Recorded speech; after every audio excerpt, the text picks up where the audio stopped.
베트남 최대 IT 업체인 FPT는 일본 정부 및 지역 재계와 협력을 강화하기 위해 일본 경제단체 연합회인 게이단렌에 합류한 바 있습니다. 게이단렌은 1946년 설립되어 일본 재계의 목소리를 강력히 대변해온 단체로 일본 정계, 경제계에 큰 영향력을 가진 조직입니다. 도요타를 비롯해 스미토모, 도시바 등 대기업을 비롯한 다수의 전범기업 등 무려 1,400개의 회원사를 거느리고 있는 단체입니다. 게이단렌 가입으로 시작된 베트남의 친일적인 행보는 여기서 그치지 않고 지속되고 있는데요. 일본의 스미토모 상사는 베트남 하노이의 스마트시티 개발 사업과 관련해 일본 기업 6개사가 참여한 컨소시엄을 구성했다고 밝혔습니다. 스미토모 상사는 미쯔비시, 미쓰이와 더불어 일본 전쟁을 이끌었던 3대 재벌 기업 집단 중 하나로 현재도 군수 분야에 몸을 담고 있습니다. 일본의 스미토모 그룹은 제2차 세계대전 아시아 태평양 전쟁 기간에 전쟁 범죄를 저지른 기업입니다. 한반도와 중국, 일본 등 약 120곳의 사업장에서 조선인을 강제로 동원해 노동력을 착취했습니다. 특히 2018년 10월 30일 우리나라 대법원으로부터 강제징용 피해자들에게 1억 원씩 배상하라는 확정 판결을 받은 신일철 주금은 스미토모 그룹의 스미토모 금속과 신일본 제철이 합병된 회사입니다. 하지만 스미토모 그룹은 아직까지 우리나라의 강제동원 피해자들에게 아무런 사죄를 하지 않았고 어떠한 보상이나 배상도 하지 않고 있습니다. 일항쟁기위원회에 따르면 스미토모 그룹은 대일 항쟁기에 한반도 43곳과 미크로네시아 3곳, 중국 2곳, 일본 66곳 등 144곳의 사업장에 조선인을 강제로 동원했습니다. 특히 스미토모 그룹이 소유했던 아시오 광사는 강제로 동원된 근로자 2,421명 중 820명이 탈출할 정도로 노동이 가혹했던 것으로 조사되었습니다. 스미토모 그룹이 다른 전범기업에 비해 더 악질적인 것은 인천시 송도 국제도시에 들어서 있는 주식회사 경신의 50%의 지분을 투자해놓고 거액의 배당금을 챙겨가고 있다는 것입니다. 이렇게 전범기업으로 악명을 떨치며 대한민국에 빨대 꽂고 쪽쪽 빨아먹던 스미토모 그룹은 현재 베트남과의 협력을 통해 통신, 에너지 등 참여회사들의 강점을 살려 일본식 친환경 현대도시를 실현한다는 방침입니다. 특히나 눈에 띄는 것은 이 사업에 참여한 회사들 가운데 전범기업들이 다수 존재한다는 것인데요. 컨소시엄 참여사는 스미토모 상사, 도쿄전력, 파워그리드, 미쯔비시 주코, NTT 커민, 하코오도 등 6개사입니다. 여기 들어가는 총 사업비가 무려 42억 달러, 우리 돈으로 4조 7천억 원 규모입니다. 일본도 가뜩이나 경제 상황은 물론 코로나까지 정점을 찍고 있는 상황에서 4조가 넘는 돈을 베트남에 투자한다? 일본과 베트남이 서로의 국가를 어떻게 생각하고 있는지 가늠해 볼 수 있는 행보입니다. 이뿐만이 아닙니다. 스가 요시히데 일본 총리는 첫 해외 방문국으로 베트남을 택하고 웅우엔 수원폭 베트남 총리와 정상회담을 가진 바 있습니다. 이 자리에서 방위장비 기술 이전 협정을 체결한다는데 원칙적으로 합의했습니다. 공식적으로는 중국에 대항한다는 명분을 들었지만 만약에 한국과 일본의 갈등이 불거져 무력 충돌로 이어지게 된다면 현재 시점에서 베트남이 한국과 일본 중 어느 국가를 택하게 될까요? 천문학적인 투자와 방위장비 협정까지 협력 행보를 이어가고 있는 베트남과 일본, 이들은 상호 협력을 통해 밝은 미래를 꿈꾸고 있습니다. 베트남에게 있어 일본은 우상과도 같은 존재입니다. 1960년대 중반 미국과의 전쟁이 한창이던 시절에 당시 베트남 서기장이었던 레주아는 전후 베트남 재건을 위한 전략을 연구할 것을 지시했는데 롤모델로 연구 대상이 된 곳이 일본이었습니다. 일본 역시 한일 갈등으로 타격을 입은 경제를 회복하기 위해 선택한 곳이 베트남이고 하노이에만도 다수의 유니클로 매장이 생기는 것을 보면 이들의 관계에 대해 잘 알 수 있는데요. 아쉽게도 이들의 만남은 잘못된 만남으로 끝나게 될 가능성이 높아 보입니다. 최근 일어난 홍수와 산사태 등 물난리로 초토화된 베트남 경제가 붕괴 조짐을 보이고 있습니다. 우선 베트남의 관광산업은 코로나19의 영향으로 올해에만 230억 달러의 손실을 입었습니다. 응웬 응옥 TN문화체육관광부 장관은 대정부 질문에서 관광산업 발전 전략에 대한 질문에 답하며 베트남은 지난 2019년에만 19만 명의 국제 관광객과 85만 명의 국내 관광객을 맞이했으며 350억 달러의 매출액을 기록했다고 밝혔습니다. 그는 관광산업은 정치부가 정한 목표를 거의 달성한 셈이었다. 2017년 베트남 관광의 경쟁력은 2015년보다 12단계나 증가했고 2019년 경쟁력은 2017년에 비해 4단계 증가했으며 국내외에서 수많은 상을 수상했다. 2019년 베트남 관광산업은 지역 내 4위 관광산업이 가장 빠르게 성장하는 아시아 10개국 순위에 선정되었다. 그러나 2020년 베트남을 포함한 세계 관광이 큰 어려움을 겪었다. 국제 관광객 80% 이상과 국내 관광객 50%의 감소로 230억 달러의 손실을 입을 것으로 예상된다고 말했습니다. 국제 관광객을 맞이하기 위해 개방하지 않으면 베트남 관광산업은 매일 375만 달러의 손실을 보고 있는 셈입니다. 통계총국이 발표한 자료에서도 베트남 관광은 2019년 동기 대비 99.1%나 감소했습니다. 항공업계도 망했습니다. 올 8월 파산설이 돌던 베트남의 국영항공사인 베트남항공이 올해에 이어 오는 2011년에도 코로나19 영향으로 하루에 수백억 동의 손실을 입을 것이라고 예상되고 있는 상황인데요. 베트남항공은 올해 말까지 손실을 13조 동 이하 규모로 최소화하기 위해 지난 10개월 동안 매출 확대 및 비용 절감에 주력해왔습니다. 금융기관 채권자협의회 대출 만기도 연장시켰습니다. 하지만 빚 좀 늦게 갚는다고 상황이 나아지는 것은 개뿔도 없습니다. 짜농꽝 부사장은 내년에도 하루 수백억 동씩 손실이 발생해 손실액이 올해와 비슷할 것으로 보인다며 교통부와 베트남 항공국에 항공산업 관련 수수료 인하 등 취약한 부분을 보완하는 정책을 추진해달라 베트남 항공의 요청사항을 해결하기 위해 관련 부처 및 기관에 협조 공문을 발송했다고 밝혔습니다. 근데 어떡합니까? 나라에도 돈이 없습니다. 코로나 여파에 국가 세수가 곤두박질쳐 7년 만에 최저치를 기록했습니다. 2020년 상반기 국가 예산 수입은 전년 동기 대비 10.5% 감소했으며 연간 목표치의 44.2%에 불과했습니다. 페페TV야, 베트남 정부에 돈이 없다니 그러면 은행 가서 대출 받으면 되잖아. 베트남 최대 항공사인데 설마 대출도 못 받겠냐?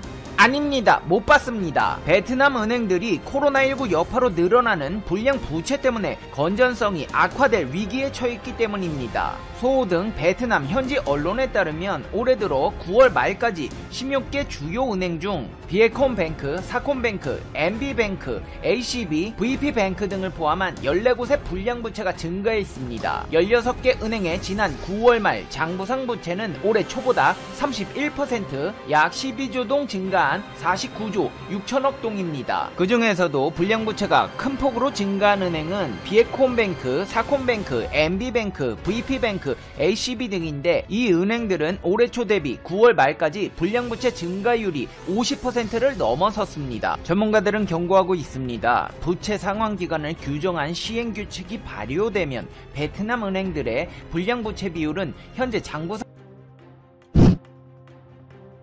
일본 정부는 만약 한국이 신종 코로나 바이러스 감염증 검사 키트를 지원할 경우 성능평가를 거친 후 사용할 수 있다는 입장을 내놓았다. 28일 아사히 신문에 따르면 후생노동성은 한국이 유전자 증폭 검사 키트를 일본에 지원한다면 사용하기 전 국립감염증연구소에 성능평가를 해야 한다고 밝혔다. 한국의 검사 키트를 구체적으로 파악하지 못하고 있기 때문에 이를 의료 현장에 투입하기에 앞서 자국에서 실시하는 PCR 검사와 동등한 수준의 정확도가 있는지 확인하겠다는 것이다. 양국의 코로나19 검사 키트 협력 방안과 관련해 일본 정부는 한국에 공식적으로 지원을 요청하지 않았고 한국 정부도 지원을 검토하지 않는 것으로 알려진 상황이다. 앞서 아사히는 26일 한국 정부 고위 관료의 발언을 인용해 한국 정부가 일본의 검사 키트를 지원하는 것을 검토하고 있다고 보도했다. 이와 관련해 한일 관계 소식통은 일본 정부가 한국에 코로나19와 관련한 공식 지원을 요청한 바 없으며 한국 정부도 지원을 전제로 한 검토는 하지 않고 있다며 해당 보도를 부인했다.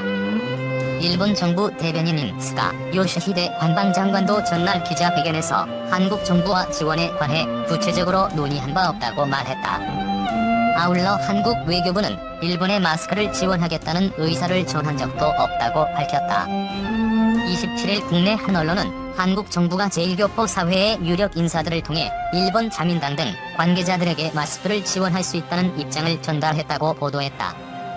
이에 외교부는 같은 날 주일한국 대사관에서 최근 교민단체를 면담, 향후 지원 가능성을 열어놓고 우리 재외동포의 마스크 수요를 파악한 바 있다면서도 우리 정부 차원에서의 일본 정부에 대한 마스크 지원 타지는 없었다고 설명했다.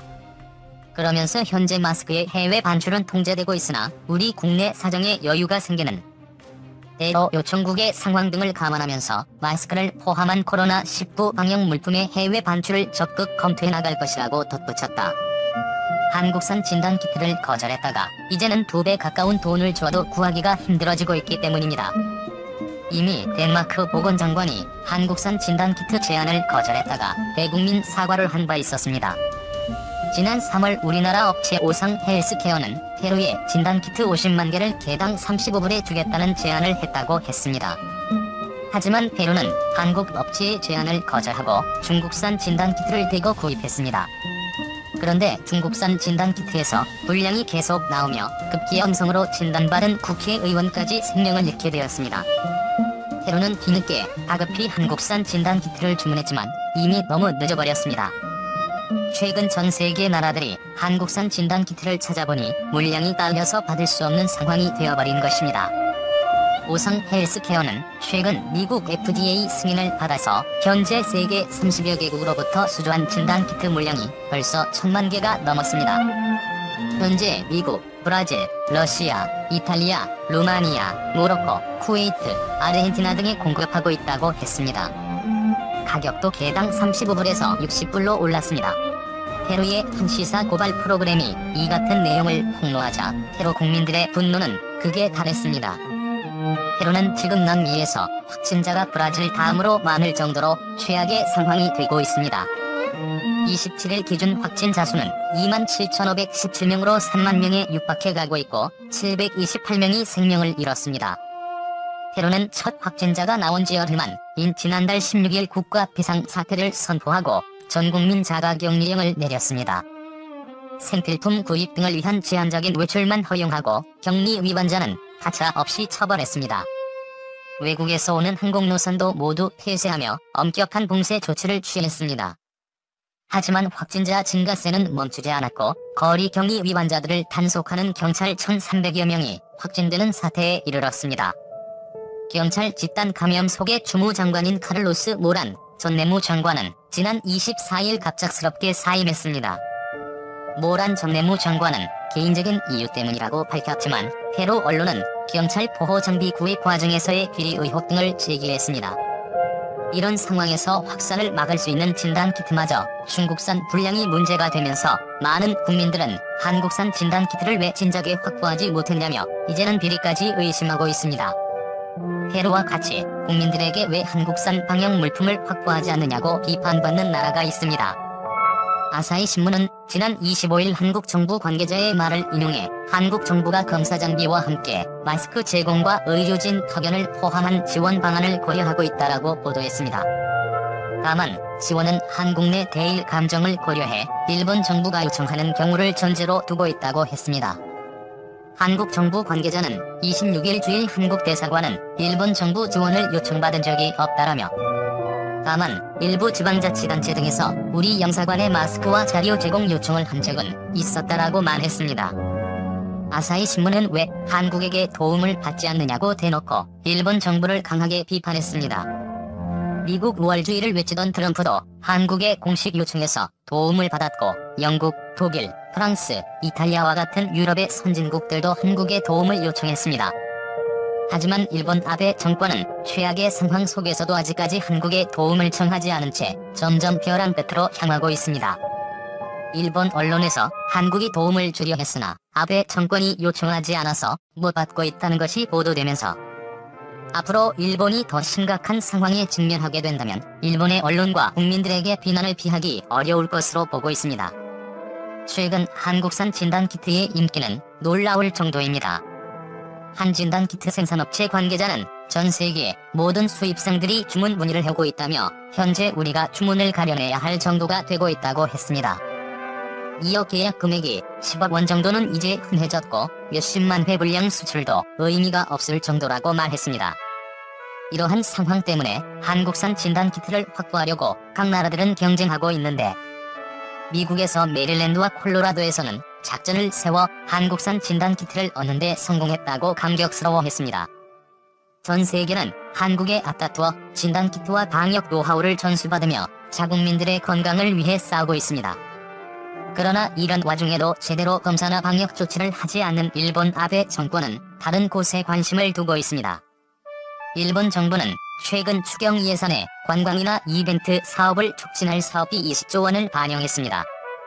경제산업성은 여행 상품을 산 소비자에게 쿠폰을 지급하는 등 관광 및 외식 산업을 촉진하는 사업비로 1조 6,794억 엔을 추경 예산에 반영했습니다. 국토교통성은 외국인 관광객의 일본 방문을 촉진하는 사업비로 96억 엔을, 환경성은 국립공원이나 온천 관광지에서 일과 휴가를 병행하도록 하는 추진 비용으로 6억 엔을 각각 추경 예산안에 담았습니다.